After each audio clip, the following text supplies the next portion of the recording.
again. Melissa here from Bee and Cozy Stitching, and I have another Under the Quilt Fame project for you. Now, this is mine, and I found this in this manner. All it needs, as you can see, is the little thin inner border and the outer border put on, and then it's ready for quilting. I'm so excited. Now, this pattern is called Funky 4-Patch, and it's from Creekside Stitches. It comes out of this wonderful book. The book is called Have Your Cake and Make It Too. I'll put a link down below so that you can get your copy so that you too can make this fun, funky quilt. I think it's phenomenal. Now the pattern makes it into a lap size quilt. And I have made it before, and I will reference some pictures for you at the end of the video. And I will show you how I grew mine a little bit.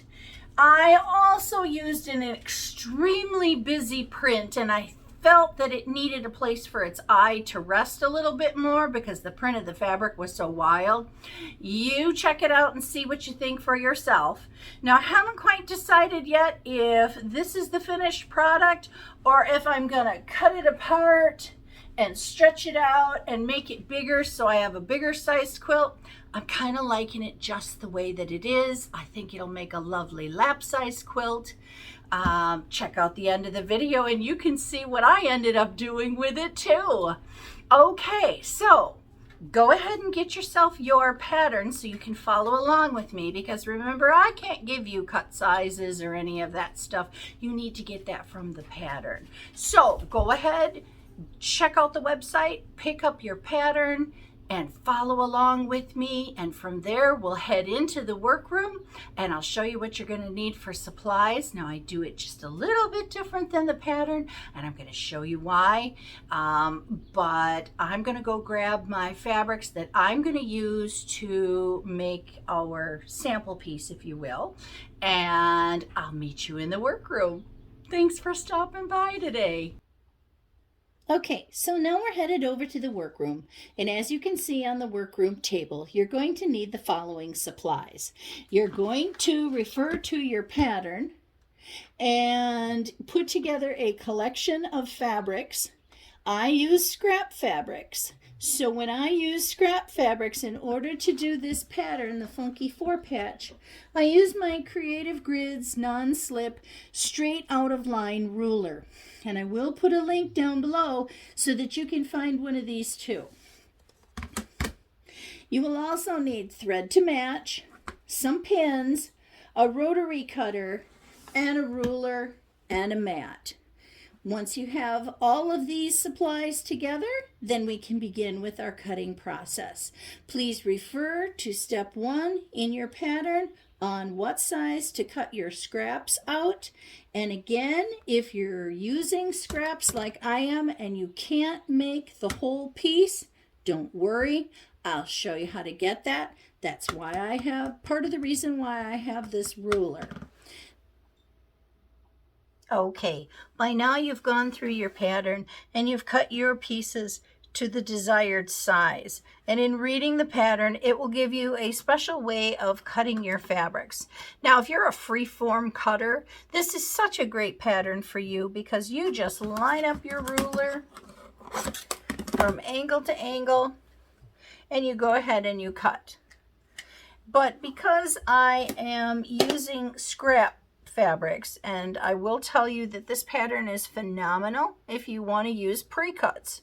Pre-cuts are great because you don't have to think about what goes together and whether you have your lights, your mediums, and your darks and a good combination of fabrics. You can just go with it.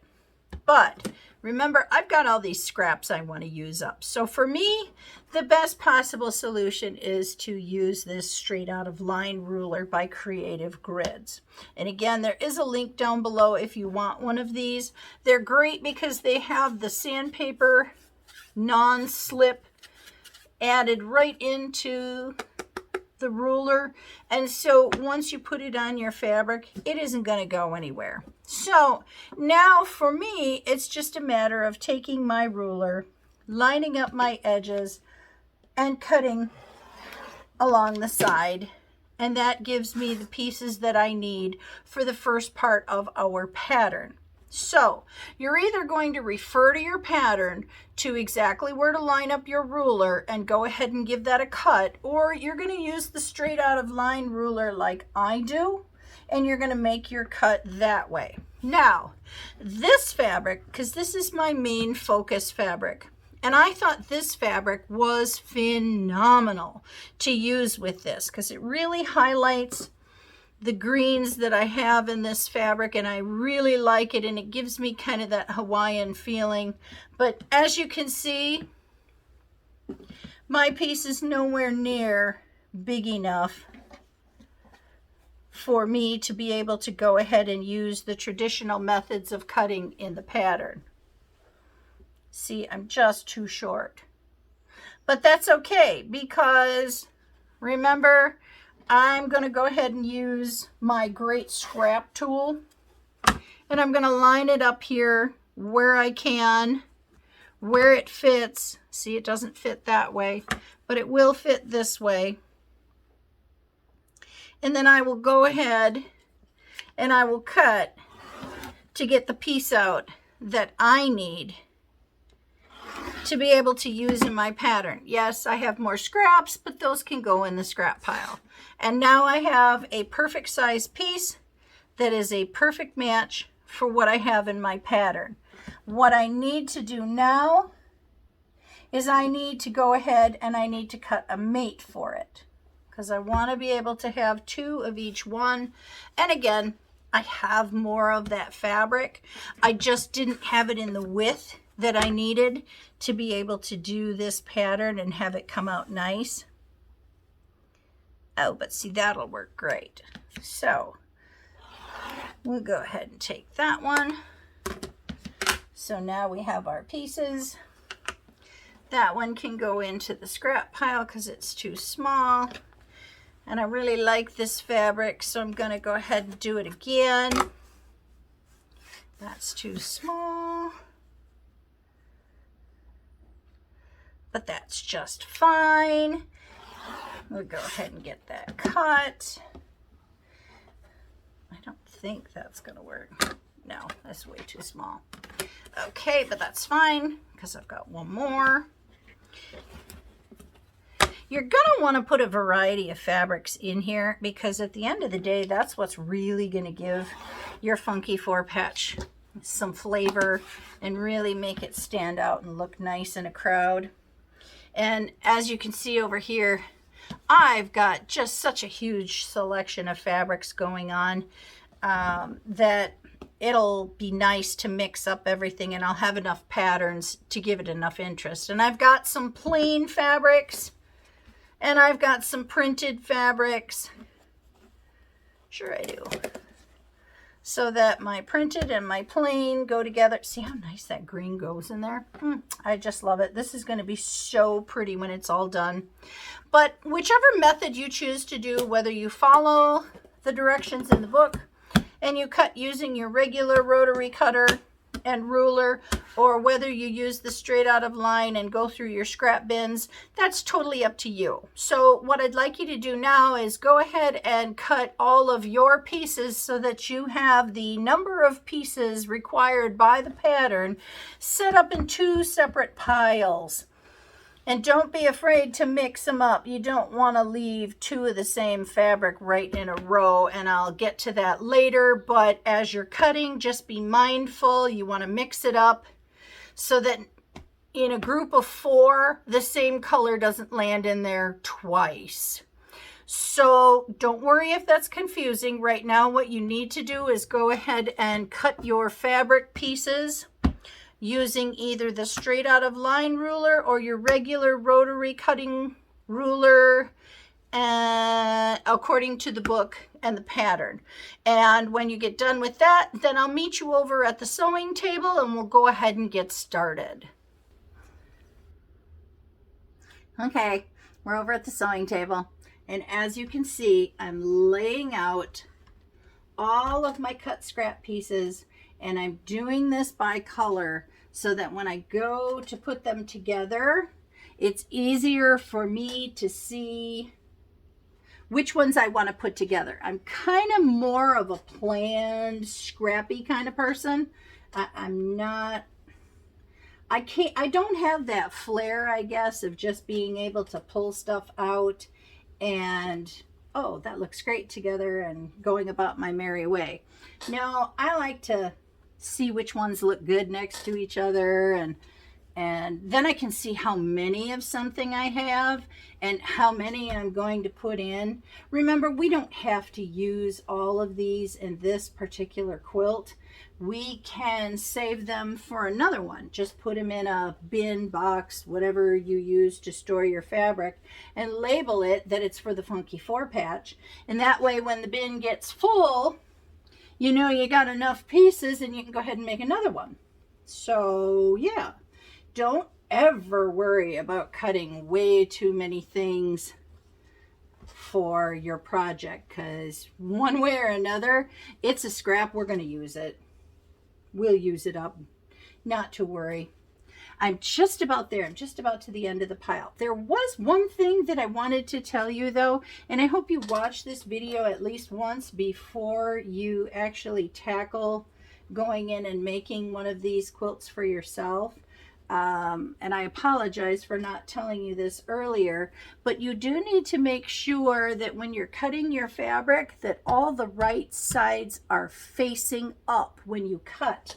Otherwise, like me, you end up with blocks going in the opposite direction and they're never going to sew together right.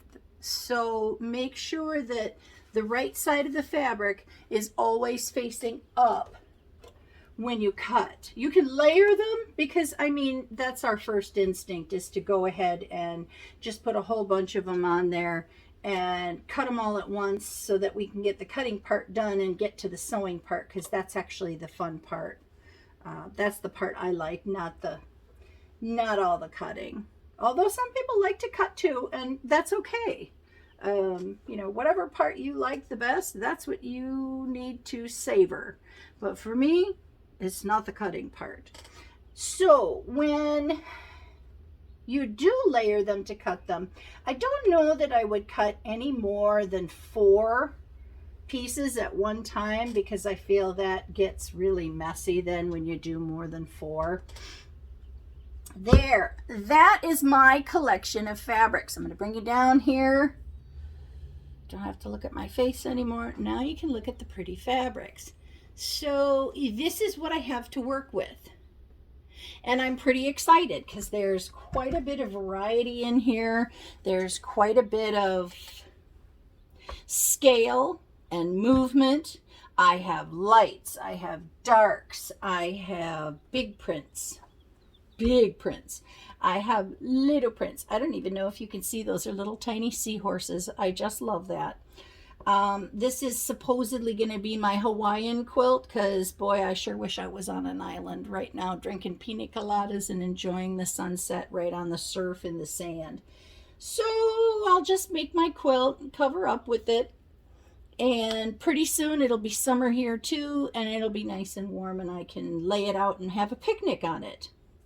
So the next thing that we need to do is we need to select 2 pieces of fabric that we want to put together. And I'm thinking I'm going to put this lovely blue and this lovely pink together. Won't that be nice? I really like that. Okay, so for this step, then that's what we need to do. Now you are going to flip this piece over. They're all the same. It's just that one of them gets flipped over. And then we put them over right sides together. Now, when you put these together, same thing as one of our other videos, I believe. You want to make sure, can you see that? See how one color extends over and above the other? It's got what we call a little dog ear hanging out on this side. Then when we come over to this side, then this fabric has a little dog ear that hangs out over the end. So we'll have two little dog ears, and that's how we know that we're going to have it right, so that when we stitch that and then we open that up, see how that continues in a straight line straight across? Gives us way less trimming to do when all is said and done. And that's always a good thing in my book. Okay, so now you're going to want some thread to match. And I think I'm going to use this light color. And I use 100% cotton thread. This one just happens to be Gutermann. I also like Aurifil, Metricine. Boy, there are so many good threads out there to use. Use what your favorite is, but make sure that you're getting a 100% piece of cotton so that you don't have a lot of problems with breakage and other things in your sewing machine. So 100% cotton, doesn't matter which brand, does not matter which color. Just make sure that the thread matches the fabrics that you're getting ready to sew. And I'm just auditioning threads here to see which one I like the best. And I think probably I'll stick with my first instinct and go with a light colored one. That way it can just kind of fade into the background. Sometimes when you press, if you press too hard, you can see a little bit of the stitching in the seam. And if you use a color that blends or fades away, then you don't have that problem. Now the next thing that you want to have, make sure you put in a new quilting needle. I like Schmetz quilting needles. The 9014 will work. You can use a size 12, you can use a size 10. If you purchase one of these little quilt packages, and I'm sorry, they use 1175s and 1490s in their combination packs. So what that means is the 1175 would be the needle that you would use for piecing your quilt together. It's going to make a smaller hole and it'll go more delicately through the fabrics. And when you're first starting to piece, you don't have a lot of thick, heavy seams anyway. But if you're finding that your thread is breaking, switch over to your 9014 needle. That's going to make the hole that the needle puts in the fabric a little bit bigger. And that's actually the path that the thread is going to pull up through. And if the hole is bigger, you'll have less breakage. And definitely when you get to the quilting part, you're going to want to make sure you've got a 9014 in there. Depending on the thickness of your fabric, you may even want to go up to a 16. Trial and error. That's the best thing that I can tell you. But if you put in a new needle before you get started, it makes it so much easier to do the process. So now, according to your pattern, you're going to go ahead and sew together your pieces and parts till you get the required number together. Then we'll meet back at the cutting table because then we're going to cut step 2. This is step 1 where we've just taken our pieces, we've made our angular cut. Now we're flipping that fabric, laying it together so that once it's sewn together, our block looks like this. Then once this is done, we're going to press. I recommend that you press to the dark side, whichever fabric happens to be the darker of the two. Go ahead and press that way.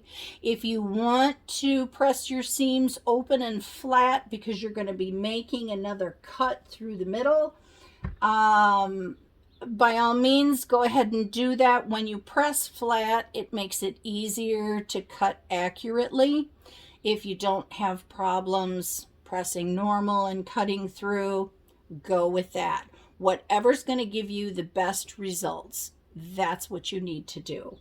I personally will just press to one side and then cut. So when you get your blocks done, we'll meet over at the cutting table and then we'll cut step 2. Remember, 1/4 inch seam. You need to put a 2.0 on your stitch length.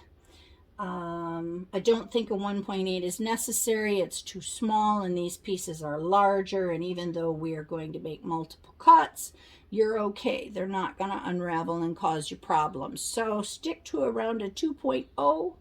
2.2 is just a little bit too big and you might get some unraveling at the seams, but 1/4 inch seam, stitch length of 2.0, a good 100% cotton thread, and a brand new quilting needle in, and you're going to have success. So have fun at this point. Mix them up, match them up. We'll go through them at the cutting table and you can see what I finally ended up picking together. So have fun with your stitching, and I'll meet you at the cutting table. Okay, so we're back at the cutting table, and I have a few blocks to show you that have been sewn together so you can see some of what I picked. I think they turned out just lovely. I'm so excited to get them in the quilt. It's always so much fun at this point to see what you end up with. I just absolutely love it.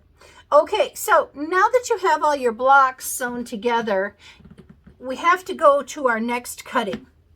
And so again, we're going to use our straight out of line ruler. We're going to line up along the edge of our block, and we're going to go ahead and we're going to cut along the edge. So now our block looks like this.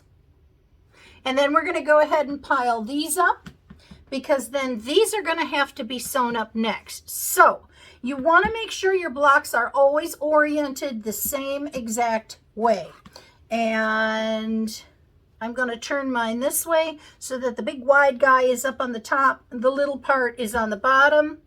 I'm going to line up my straight out of line ruler along the edge, and I'm going to cut along this edge, and then I'm going to end up with two pieces that look like this. Okay. I don't have too many, so I'll go ahead and I'll do it again so that you can see. Again, the wide part on top, the small part on the bottom, line up along the edge. Don't worry so much at this point if these blocks are really wonky, because once we get this part sewn back together, then we're going to go ahead and square up these blocks so that we're working with one consistent size. And they only need to be the same exact size as the smallest block that you have finished that you're going to keep. So if this doesn't match up and this doesn't match up, we don't really care. Not yet anyway. Okay, so I got through this pile. I've got everything cut up. And what we need to do from here is take this top one, I guess, and we'll throw it along the bottom. That way we can dice and slice, if you will. Now what we're going to do is we're going to flip this over on top of here. Now I did one this way and one not this way.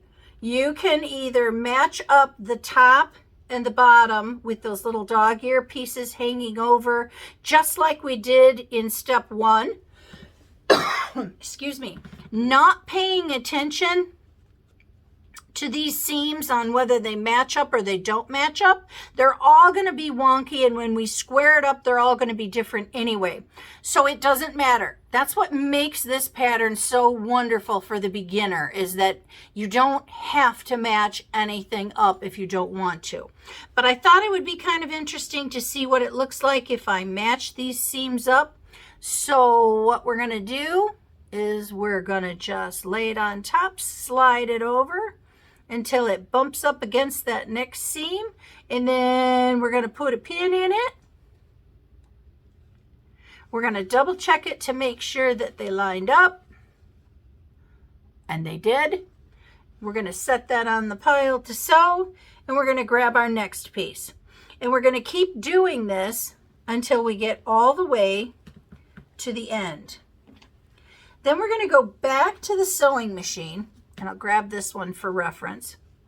We're going to go back to our sewing machine, and we're going to line this up, and we're going to sew 1/4 inch all the way down this side from top to bottom. Once we have that stitched in 1/4 inch, it'll look like this. Can you see that 1/4 inch seam there? Then it's a matter of opening it up and pressing.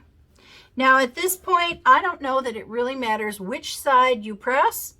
Just find a side you like and press to it, okay? If you had to change the seam from a previous press, now's the time you can press that down nice and flat.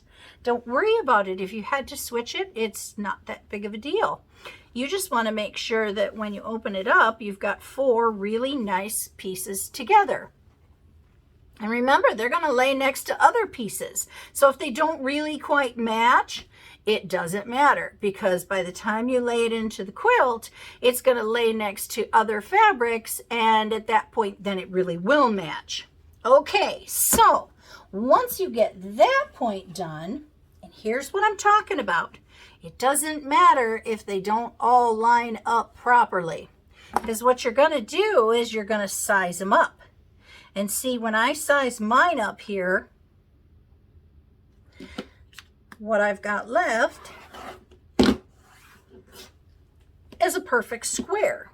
And the whole point of sizing these up is so that when you do finally sew these together next to each other, and the sewing next to each other is just like 9-patch sewing, only you don't have to match anything up.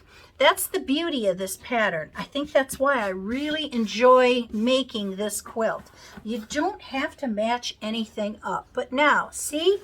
Perfect square, everything lines up, we're good to go. So now, once you have your stack of blocks all sewn together in part 2, remember that's this part. Part 2, we're going to sew this together. And once they're sewn together, then we're going to open them up and press them. Once they're pressed, we're going to square them.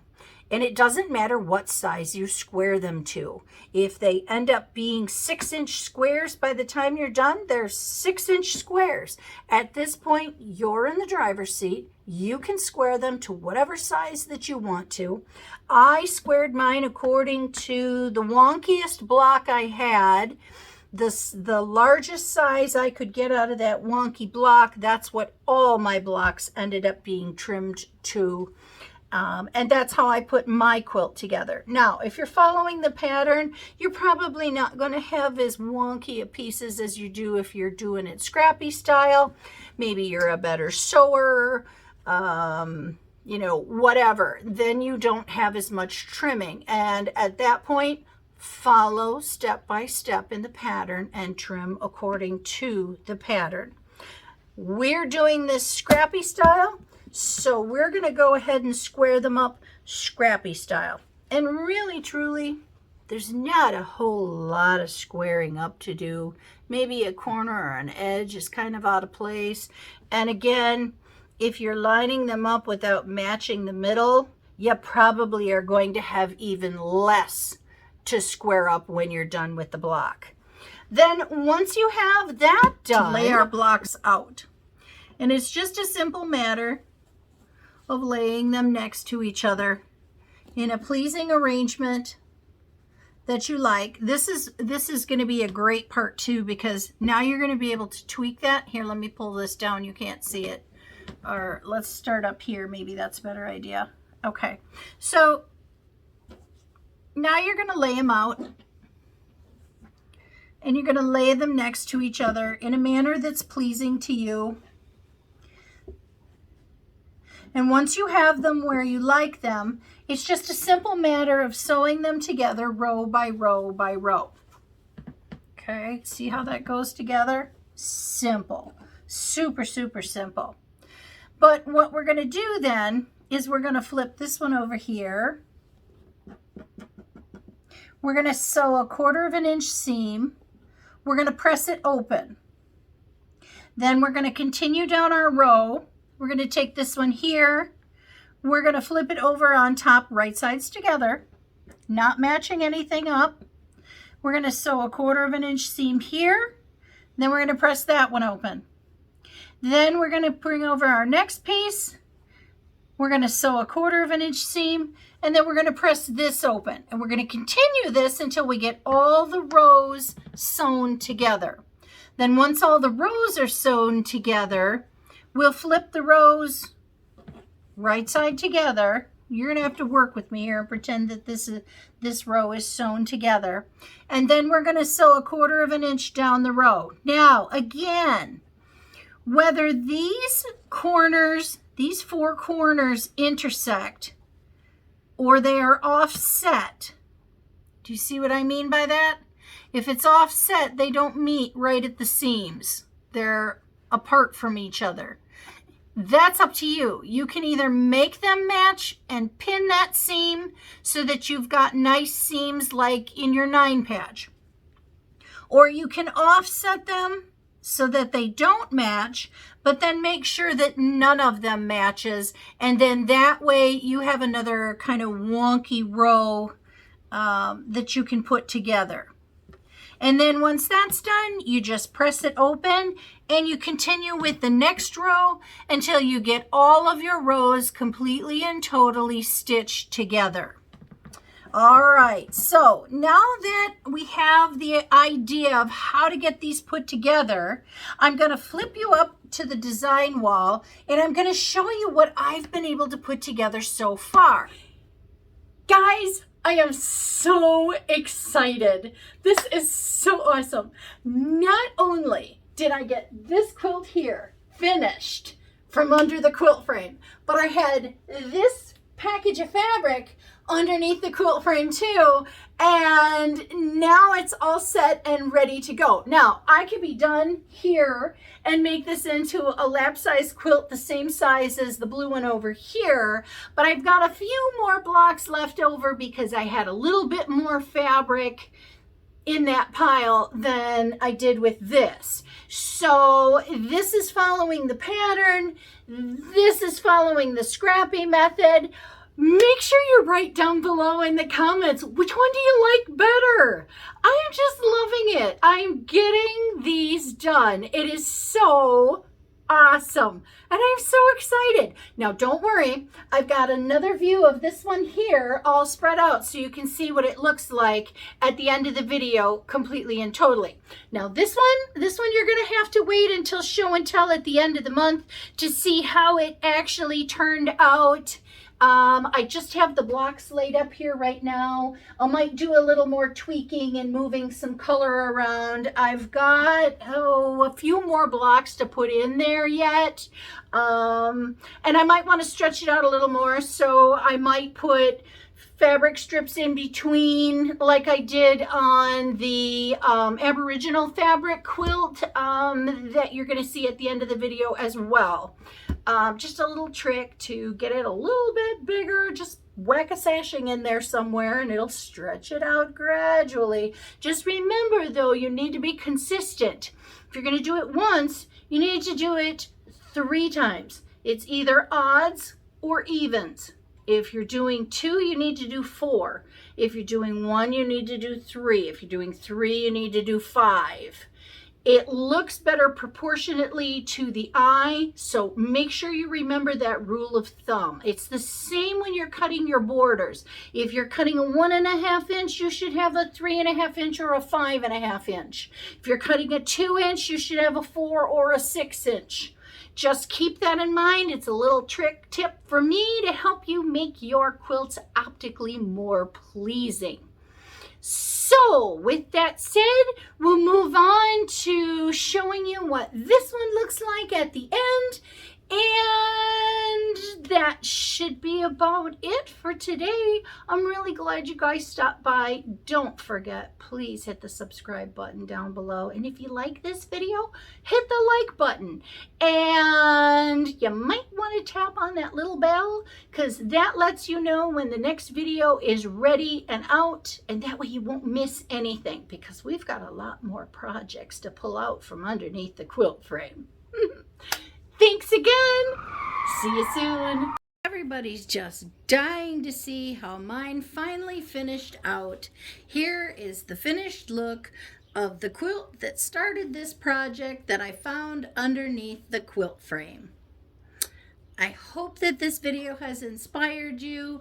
I hope you'll give it a try. It is a super, super great pattern. Perfect for the beginner, perfect for grandkids. Perfect when you're just in a hurry and you want to get something done and you want to dig out some scraps and have some fun. As you can see today, we've got one fun quilt on the way, which we'll show off at the end of the month with our show and tell video. And this one just needs to be quilted. And then it's all set and ready to go for the show and tell video at the end of the month. I'm so excited. Thank you so much for coming today. Remember to hit the like button if you like this video, and please subscribe to our channel so we can keep bringing you fun and imaginative things. Have a great day and happy stitching. Bye for now.